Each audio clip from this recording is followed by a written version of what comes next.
अस्सलाम वालेकुम everyone, this is Sir Abdul Samad Khan from Connect Collegiate. उम्मीद करता हूँ आप सब लोग बिल्कुल खैर खैरियत से होंगे, ठीक होंगे। अच्छा बेटा, आज हम लोग जो है एक ट्रिग्नोमेट्री जैसे चैप्टर के हमने पहले जिक्र किया था, उसका एक बहुत ही अहम टॉपिक लेकर आप लोगों के सामने आज हाजिर हुए, जिसका नाम है ट्रिग्नोमेट्रिक रेशियोज़। ट्रिग्नोमेट्रिक रेशियोज़ क्या है? जैसे कि आपको याद होगा, जब हमने ट्रिग्नोमेट्री के चार्ट का टेबल का एक लेक्चर अपलोड किया था, इसमें हमने बताया था कि साइन थीटा, कॉस थीटा और टेंजेंट थीटा जो है ये रेशियोज़ कहलाते हैं, राइट। तो उनमें आपसे पूछ रहे हैं कि find all the trigonometric ratios of 30 degree, यानी कि साइन 30 डिग्री की वैल्यू क्या होगी अगर हम कैलकुलेट करें विदाउट कैलकुलेटर, उसका प्रोसीजर क्या होगा।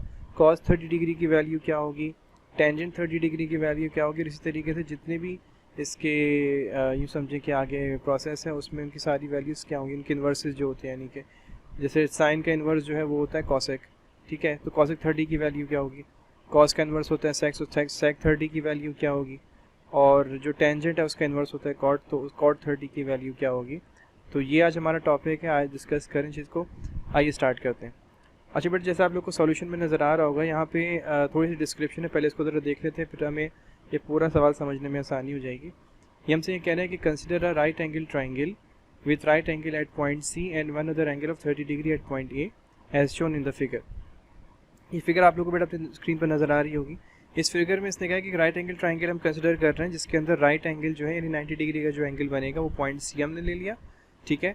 और एक और एंगल हम ले लेते हैं ए की तरफ जो है 30 डिग्री का, राइट, क्योंकि हम 30 डिग्री के लिए काम कर रहे हैं, ठीक है। तो हम यहाँ पे एक एंगल ले लेंगे 30 डिग्री का। अच्छा, as we know the two angles other than the right angle are always complementary in the right angle triangle. इसका मतलब ये है, आपको पता है कि ट्राइंगल के कोई सा भी ट्राइंगल आप लेंगे उनके 3 एंगल्स होते हैं, ठीक है। तो उनका टोटल भी आपको पता है कि 180 डिग्री होते हैं, चाहे आप कोई सा भी ट्राइंगल लेते हो। तो एक तो 90 डिग्री अकेला ये राइट एंगल ले जा रहा है, इसका मतलब ये है कि बाकी 2 एंगल्स बचेंगे, यानी एंगल ए और एंगल बी, इनका जो टोटल जो है वो 90 डिग्री होगा, क्योंकि 180 ज़्यादा एक्सीड तो नहीं कर सकता ये, ठीक है। तो यहाँ पे कह रहा है आपसे कि जो राइट एंगल के अलावा जो 2 एंगल्स होते हैं वो कॉम्प्लीमेंट्री होते हैं। अच्छा, कॉम्प्लीमेंटरी एंगल्स किन एंगल्स को कहा जाता है? ऐसे 2 एंगल्स जो ऐड होने के बाद आपको आंसर 90 डिग्री दे देते हो, वो कॉम्प्लीमेंट्री एंगल्स कहलाते हैं, ठीक है। आपने ये पढ़ा होगा ज्योमेट्री के सेक्शन वगैरह के अंदर। तो इसका मतलब ये होगा, अगर हम एंगल ए और एंगल बी को प्लस करते हैं तो हमें 90 डिग्री आंसर मिलेगा, ठीक है। अच्छा, एंगल ए तो हमें 30 डिग्री बेटा गिवन है, वो तो हमने यहाँ पे सब्सटीट्यूट कर दिया। एंगल बी हमें मालूम करना है, हमने एंगल बी को छोड़ दिया 90 राइट हैंड साइड पे एज इट इज़ है। और उसके बाद आपको पता है मैथ्स का रूल है कि राइट हैंड साइड पे कोई भी शिफ्ट करेंगे वैल्यू तो वो अपोजिट फंक्शन में कन्वर्ट हो जाती है, क्योंकि ये 30 प्लस में है, तो राइट हैंड साइड पे आके माइनस हो जाएगा। तो इस तरीके से 90 माइनस 30 करेंगे तो एंगल भी आपको मिल जाएगा 60 डिग्री, ठीक है। अच्छा, ये जो आप समझिए कि इस पूरे टॉपिक की ना जिस्ट है, ठीक है, इसको बहुत अच्छी तरीके से आपने समझना ही है। क्या ये कह रहे हैं कि in case of 30 degree the length of hypotenuse is double than the length of its perpendicular. ये जो डायग्राम आपको नज़र आ रही है बेटा, 30 डिग्री के जब आप राइट एंगल ट्राइंगल बनाएंगे ना, तो उसमें जो हाइपोटेनियस की लेंथ होगी, हाइपोटेनियस क्या होता है, एक इंक्लाइन जो सरफेस आ रही होती है, आपको पता ही है, ठीक है। और परपेंडिकुलर जो गिवन एंगल के सामने वाली साइड होती है, that is called the perpendicular, ठीक है। सो ये आपसे कह रहा है कि हाइपोटेनियस की जो लेंथ होगी वो परपेंडिकुलर का डबल होगी, यानी अगर परपेंडिकुलर 5 सेंटीमीटर है तो फिर हाइपोटेनियस 10 हो जाएगा। अगर परपेंडिकुलर 10 सेंटीमीटर है तो फिर हाइपोटेनियस का 20 हो जाएगा, ठीक है। और ये प्रैक्टिकली हम डायग्राम बना के चेक कर सकते हैं, बिल्कुल वेरीफाई होती है ये चीज़। तो इसका मतलब क्या हुआ, hypotenuse is equals to double of perpendicular, hypotenuse equals to 2 perpendicular हो जाएगा, ठीक है। अच्छा, अब इसमें मैंने देखिए डायग्राम में किया क्या था, थोड़ा सा मैं आपको ये बताता चलूँ। लेट्स से मैं हाइपोटेनियस किसी सिंबल से लिखना चाह रहा हूँ, मैं पूरा हाइपोटेनियस नहीं लिखना चाह रहा, तो मैं क्या करूँगा, उसको कोई लेटर का नाम दे दूँगा, जैसे ABCD समथिंग कुछ भी।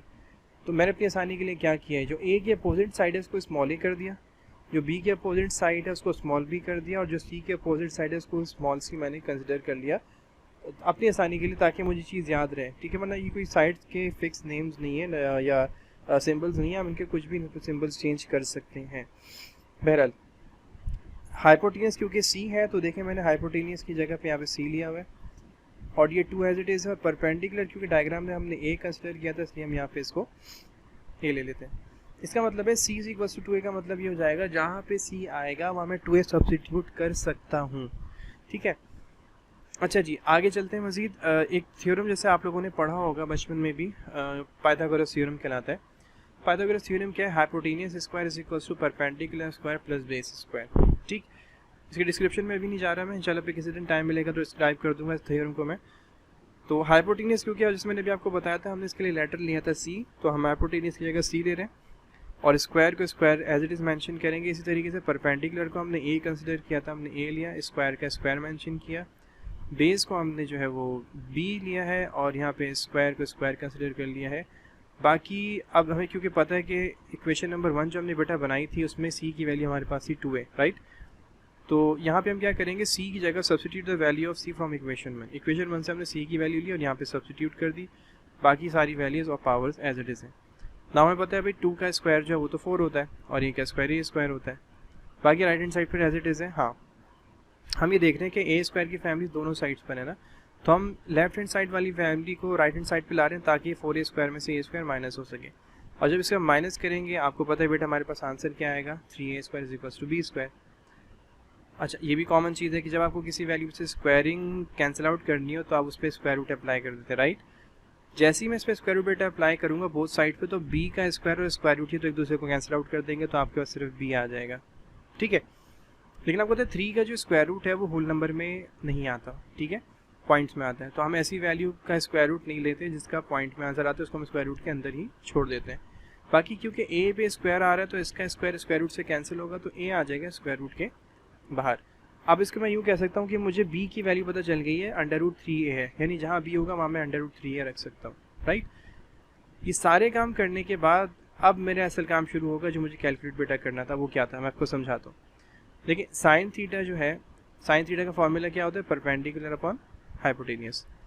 अब साइन थीटा का मतलब होता है डिग्री, यहाँ पे हमें 30 डिग्री क्योंकि दिया जा रहा है तो हम साइन 30 डिग्री की वैल्यू तलाश करेंगे। फॉर्मूला यही रहेगा, परपेंडिकुलर को हमने डायग्राम में जो ए कंसिडर किया था तो हमने उसे ए ले लिया, हाइपोटेनियस को हमने डायग्राम में सी कंसिडर किया था तो उसे हमने सी ले लिया, राइट। अच्छा जी, देखिए हमें ए की वैल्यू नहीं पता थी तो हमने ये तो छोड़ दिया एज इट इज़, लेकिन देखें सी की हमें पता थी, इसकी हमने इक्वेशन 1 बनाई थी। यहाँ पे देखें ये रही इक्वेशन नंबर 1, सी की वैल्यू हमारे पास क्या थी, 2a। तो अब मैं क्या करूँगा, जहाँ पे सी आएगा वहाँ मैं रख दूंगा 2a, राइट। अब उससे होगा क्या, ऊपर वाला a नीचे वाला है, दोनों की दूसरे को कैंसिल कर देंगे, डिनोमिनेटर में तो हमारे पास 2 आ जाएगा और ऊपर हमारे पास 1 आ जाएगा, और this is actually the value of sine 30 degree. और देखिए हमने विदाउट कैलकुलेटर ये चीज़ निकाली है, ये वाली वैल्यू, राइट। अच्छा जी, कॉस का फॉर्मूला बेटा होता है बेस अपॉन हाइपोटेनियस, राइट। ये भी हम 30 डिग्री कैलकुलेट कर रहे हैं, तो बेस को हमने b लिया है, डायग्राम में लिया था, हाइपोटेनियस को c लिया था। अब दोनों की वैल्यूज हमारे पास हैं, इक्वेशन 1 में c की वैल्यू 2a थी वो मैंने रख दी, और आपको देखो अपनी स्क्रीन पर नज़र आ रहा है b की वैल्यू थी √3a, ये मैंने b की जगह रखा। अगेन a से कैंसिल आउट हुए तो हमारे पास आंसर आ गया √3/2, और ये cos 30 की वैल्यू होती है। अच्छा जी, टेंजेंट 30, टेंजेंट का फॉर्मूला होता है परपेंडिकुलर अपॉन बेस। अच्छा, परपेंडिकुलर ए था, बेस बी था, अगेन ए की वैल्यू मुझे नहीं पता थी, मैंने छोड़ दिया, लेकिन बी की वैल्यू बेटा मुझे पता थी, √3a। अब मैंने क्या किया, ए से ए को कैंसिल आउट किया तो डिनोमिनेटर में √3 आ गया, न्यूमरेटर में 1 आ गया।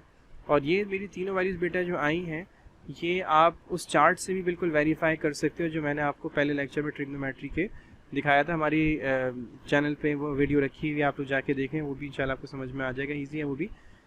अच्छा, आगे बाकी जो इसके 3 बेटा रेशियोज दिए हैं ना, ये बिल्कुल आसान है। देखिए मैंने ऐसा आपको स्टार्टिंग में बताया था कि साइन का इन्वर्स होता है कॉसेक, तो जो भी फॉर्मूला, जो भी चीज़ साइन के पैटर्न में लिखी है उसको जस्ट अपोजिट आप कर देंगे तो आपको कॉसेक मिल जाएगा। यानी परपेंडिकुलर हाइपोटेनियस को उल्टा करेंगे, hypotenuse upon perpendicular, a upon c को उल्टा करेंगे, c upon a, 2a upon a को उल्टा करेंगे तो 2a अपॉन a हो जाएगा, 1/2 को उल्टा करेंगे तो 2 आ जाएगा। तो ये आपको किसकी वैल्यू मिल गई, कॉसेक 30 डिग्री की। सिमिलरली कॉस के लिए फॉलो करें, कॉस का जो है इन्वर्स होता है सेक, और कॉट जो होता है वो टैन का इन्वर्स होता है। तो कॉस को अगर आप इन्वर्स करेंगे तो आपको सेक मिल जाएगा, और टेंजेंट को इन्वर्स करेंगे तो आपको कॉट की सारी वैल्यूज़ मिल जाएंगी। सो ये बेसिकली बेटा वो वैल्यूज थी जो कैलकुलेट करने के लिए सवाल की इनिशियली उसने आपसे कहा था कि find all the trigonometric ratios for 30 degree, जैसे सवाल की स्टार्टिंग में यहाँ पे हमसे कह रहा था। ठीक है बेटा, ये था एक इंपॉर्टेंट टॉपिक जो मैंने चाहा आज आप लोग को डिस्कस करूँ। बाकी 2 डिग्रीज और हैं, एक 45 डिग्री के लिए बोर्ड में क्वेश्चन आता है, एक 60 डिग्री के लिए आता है, उसको भी इंशाल्लाह ताला नेक्स्ट वीडियो में हम लोग डिस्कस करेंगे। बाकी कैसी लगी वीडियो इस मुताल्लिक हमें अपनी राय से ज़रूर आगाह कीजिएगा। इंशाल्लाह ताला नेक्स्ट वीडियो में आप लोगों से उन 2 नई डिग्रीज़ के साथ मुलाकात करते हैं। Till the next time, thank you so much for watching. अपना अपने घर वालों को बहुत ज़्यादा ख्याल रखें, हमें दुआ में भी याद रखिएगा, एंड अल्लाह हाफिज़।